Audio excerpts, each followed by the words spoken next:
Namaste, good evening. This is Dr. Aparna. I am an Ayurvedic psychotherapist. I act as a catalyst and support your emotional healing journey. I am an emotional healing synergist. I am a medical writer and a passionate Ayurveda and psychotherapy infopreneur. In my pursuit to address, promote, and propagate Ayurveda and psychotherapy globally, I come up with discussions on Ayurveda, mental health, psychotherapy, and related aspects. So, today I am back with a book review. So, the book we are discussing today is Never Split the Difference. So, it is an interesting book and I happen to read it frequently. Recently I read the book and I loved it. I thought I would share it with you all. So without wasting time, let's get started. See, Never Split the Difference is, the book itself says negotiating as if your life depended on it. So this book is by Christopher Voss and Tahl. So this book, Never Split the Difference, this is a captivating book that offers valuable insights into the art of negotiation. So, with its practical strategies and real life examples, it equips readers with effective negotiation tactics. So, that can be applied in any situation. See, author Chris Voss is the former international FBI hostage negotiator. So he shares his tried and tested tactics and strategies for high stake negotiations and being more persuasive in life. As you know, negotiation is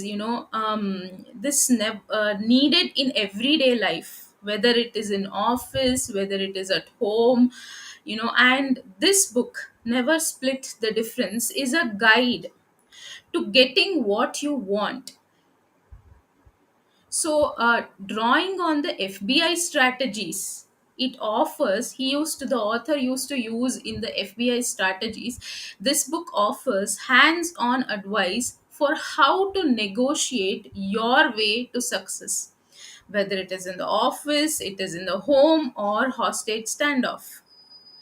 So this book is a negotiation guide, that teaches us readers effective communication skills to reach mutually beneficial agreements. So, if I have to break down my key takeaways, see, Never Split the Difference by Chris Voss. This book offers a unique and valuable approach to negotiation. So it goes beyond the logic to address emotions. So if we have to know about the introduction and purpose of the book, the author, a former FBI hostage negotiator, opens the book, highlighting the limitations of traditional negotiation techniques or tactics that focuses solely on logic and reason. The negotiation tactics we had earlier, that is traditional negotiation tactics, focus only on, logic and reason. He argues that the real world negotiation hinges on understanding and influencing the emotions of the other party. So the book equips you with, tools to do just that. So you have to understand and influence the emotions of the other party. So for example, you are negotiating a salary raise with your boss. So, facts and figures about your accomplishments are important, but understanding their concerns about the budget constraints or workload or the vision or mission of the company, you know, allows you to, tailor your approach and potentially find a win-win solution. Basically, the author says we have to find a mutual beneficiary solution for both. That should be win-win solution. That we can do only by understanding and influencing the emotions of the other party. So this book also provides practical tools for everyday negotiation. This book doesn't just explain theories, it provides actionable exercises and techniques you can use immediately in various situations. So, first thing is tactical empathy. This is the first main thing the author talks about in the book. So, for example, a distraught parent calls the FBI after their child is kidnapped. So Chris Voss, who is the author of this book, Christopher Voss, uses tactical empathy by acknowledging the parents' fear and saying that must be awful. So can you tell me what's going on? So this builds rapport and allows the parent to vent their emotions. So whenever you have to use tactical empathy, so you have to be concerned about their situation, what is going on there. So you have to build rapport. See, tactic means labeling emotions. So author identifies and acknowledges the other party's emotions, that is fear, anger, frustration, to show understanding and build trust. So this is tactical empathy. We'll talk about it when we discuss chapter to chapter, summary. So the next technique spoken here is, mirroring. So example is learning to mirror by repeating, keywords or phrases, builds rapport and encourages the other party to elaborate. That means if it is a in a customer service interaction, mirroring a frustrated customer's words like I understand this is frustrating, I acknowledge your concern, so can create a space for a more productive resolution. So you have to mirror their concern, their frustration, that is I understand this is frustrating, or I acknowledge your concern. So this is mirroring. Here also, during a hostage negotiation, for example, a kidnapper makes a demand. So author mirrors keywords from the demand, like you want us to bring 1 million. Okay, let's talk about it. So this slows down the conversation and shows the kidnappers that he is being heard. So and the mirroring, mirroring the keywords, so repeating back important phrases shows you are paying attention and encourages the other party to elaborate. So the next technique is labeling.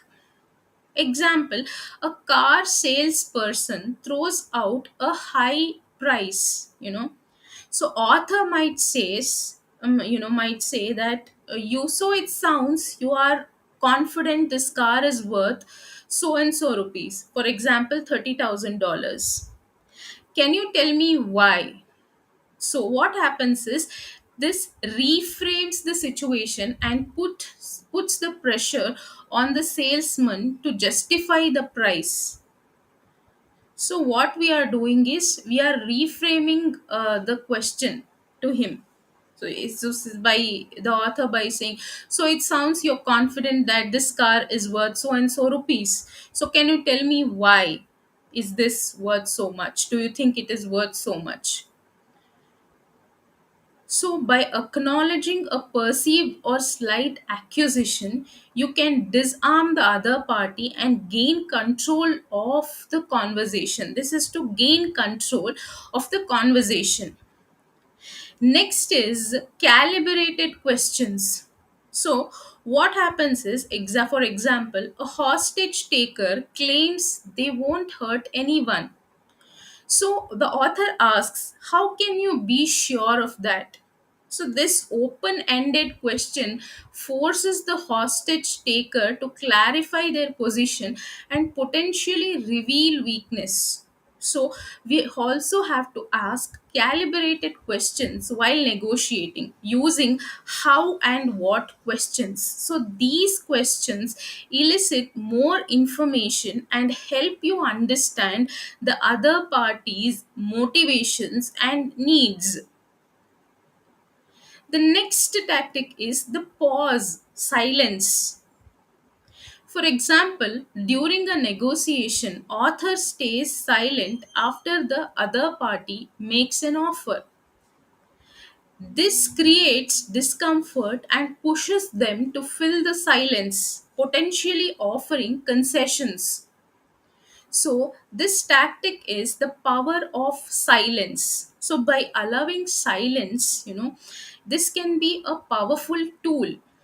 It can make the other party feel pressured to talk and give away valuable information. The next tactic is no is a label. So, for example, a seller insists on a specific price.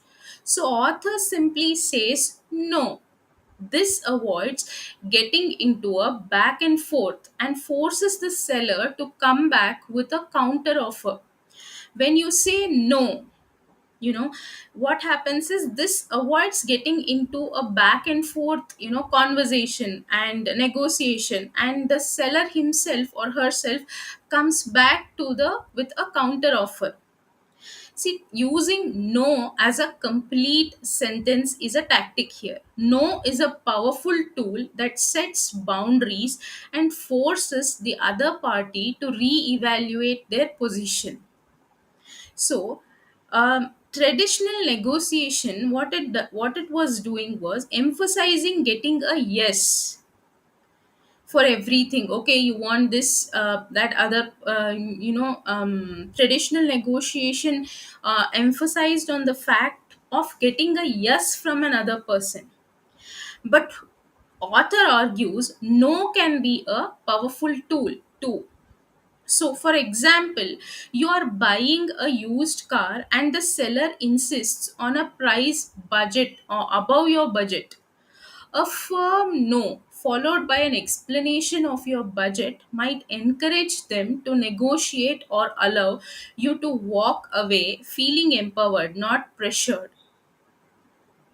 So, if you say a firm no and if you explain your budget concerns, it might either encourage them to negotiate another price or allow you to walk away not empowered, not feeling pressured. So, the next tactic is tell me more. That is the magic phrase he talks about. So, the seemingly simple phrase invites elaboration, giving you valuable insights and control over the conversation. So, you're interviewing for a job, and the interviewer expresses concerns about a gap in your resume. Instead of getting defensive and asking, tell me more about what concerns you have about the gap, allows you to address the issue directly and showcase your skills and experience. So, adapting, the next thing is adapting to the unexpected. So, be prepared for unforeseen circumstances. Those author terms them as black swans, and be mentally agile to adapt your approach. So, for example, you're negotiating a contract with a client. Suddenly, a competitor enters the market, potentially impacting the project. So, your ability to adapt and address the new situation demonstrate flexibility and strengthens your position. So, this is a situation we have, still, do, I will explain about it, the black swans, when we talk about chapter by chapter summary. So for now, black swans means, you know, you have to be prepared for unforeseen circumstances, such as a competitor entering, a market potentially when you are negotiating a contract with a client that impacting your project. So your ability to adapt and address the new situation demonstrate flexibility and strengthens your position. So be ready to adapt to the unexpected. So overall, this book, Never Split the Difference, offers a valuable and practical framework for navigating negotiation in all aspects of your life. So, by understanding human emotions, mastering communication techniques, and being prepared for the unexpected, you can be a more, you can become a more confident and a successful negotiator. So, if I have to talk about the important highlights of the chapter 1, let's start with chapter 1 today.